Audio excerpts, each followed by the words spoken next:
Le projet dont je vais vous parler s'intitule Dernière guerre de l'eau, ruines d'un futur. C'est un projet que j'ai réalisé en Irak en 2016. Et donc dans mon projet, j'ai voulu donner à voir, mettre en garde contre une guerre qui, pour l'instant, n'existe pas. Mais pour parler de ça, j'ai décidé de regarder vers le passé. Et vers le passé, en fait, je me suis aperçu que la seule guerre de l'eau qui existe dans l'histoire de l'humanité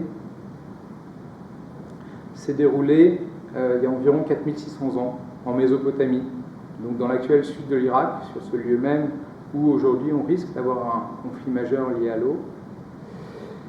Et en fait, c'était une bataille entre deux cités-États, une guerre entre deux cités-États, la cité-État de Lagash et la cité-État de Houma, qui se sont affrontés pendant 300 ans pour le contrôle d'un canal d'irrigation dérivé du Tigre. Et cette guerre s'est soldée par une destruction partielle de la ville de Giresun, qui était la capitale religieuse de la cité-État de Lagash.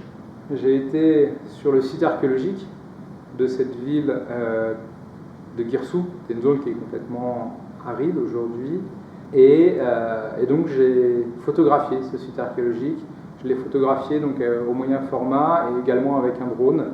L'idée c'était d'avoir plusieurs perspectives sur le même sujet, à la fois une perspective en pied, un regard humain, et une perspective plutôt cartographique avec une vue du dessus faite avec le drone. Et donc ça nous montre vraiment le caractère éphémère, en fin de compte, le caractère éphémère des civilisations et le caractère éphémère de ce qu'on a autour de nous aussi qu'on pense éternel, mais en fin de compte qui peut disparaître très facilement. Ça montre la fragilité, en fin de compte, de ce qui nous entoure.